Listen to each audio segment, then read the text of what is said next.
Hello, it's Wesley on day 2 of the second day after the surgery for the microdiscectomy. Um, just wanted to communicate and just giving people a heads up about what's been going on and how I've been recuperating. I do want to give a little backstory, which I didn't before. Um, I actually hurt my back 4 years ago. Um, that's how I initially ruptured it, was weeding in a ditch for 4 hours without a strap to the heavy duty weed eater, and couldn't move the next day. And then all of a sudden, uh, trying to resolve it through chiropractor and the massages and all that. Eventually had to get an MRI, and it definitely showed that I'd blown out my disc. But instead of opting for surgery, I went ahead and did chiropractor, massages, TENS unit, lots of ice, and eventually the pain went away in about 3 to 4 months, and even met up with a surgeon to talk about it. And the surgeon said, just keep doing what you're doing. I said, if you don't need surgery, you don't need surgery. And it's great. So I was able to get healed in 2015, and then re-aggravated again in 2017. Did the same thing with the same chiropractor, and it healed. Then 2 years later, uh, this year, I aggravated again and did the same thing, chiropractor, massage, and TENS. And 6 weeks through it, which I was starting to feel better, I pulled it, and significantly worse pain I've felt since I did it since 2015.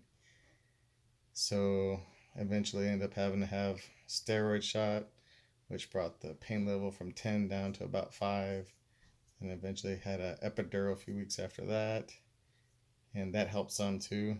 And then the pain gradually got worse, and had to get a second epidural, and it didn't do anything. That's when I scheduled the discectomy surgery with Dr. Tobler at the Mayfield Spine and Clinic here in Cincinnati. And so today is day 2 after the surgery. Just had surgery yesterday. Back is feeling amazing. Granted, I'm on Percocet every 4 hours, and also on Robaxin muscle relaxers every 6 hours. Definitely can feel it at the end of the 4 hours of the Percocet that the pain starts getting up to about 3. But for the most time throughout the day, it's 1 or 2, just some regular stiffness that comes from getting up, just trying not to bend down too much. It's been humbling, but I can tell that I feel a lot better. I mean, it goes hand in hand with some things that I've done in the past with chiropractor and massage and TENS unit. It's a long process, but it did help out. I feel like just the surgery itself has given me so much relief. Dr. Toller told me it was a very big herniated um, mass that they had to remove, and it's given me some relief. So really, the only pain I'm feeling is the stitches, and of course, being able to go through the muscles and all that. But today was a better day. Definitely retaining a lot of water because of the Percocet and Robaxin, but overall feeling pretty good.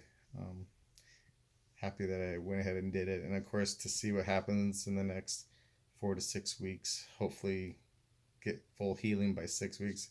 I guess some reports say it could take up to 8 weeks, but I have scheduled appointments to meet with Dr. Tobler in a couple weeks, and then a month after that, and a couple months after that. So, all in all, I can say for anyone who is considering microdiscectomy on their L5-S1, mine was on the right side. I'd say it's something to consider if for some reason your chiropractor or physical therapy or massages and TENS unit isn't really resolving within a matter of, for in my case, it was 4 to 6 weeks is when finally the pain really started to relieve.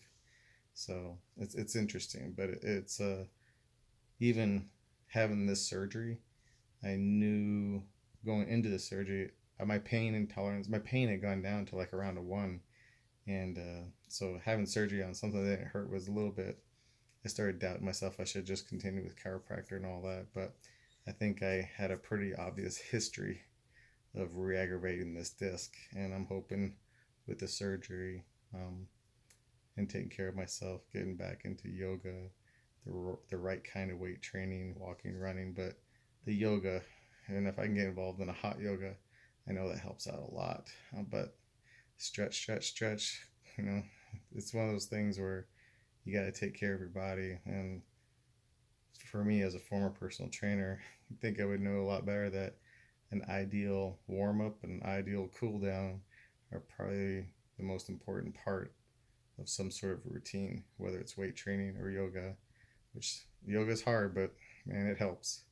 But I just want to give you an idea about day two. I may not give another video till a week after, but just want to give you a little backstory about how I dealt with it, and hopefully it'll help people make the right decision for their bodies. So, thank you. Bye.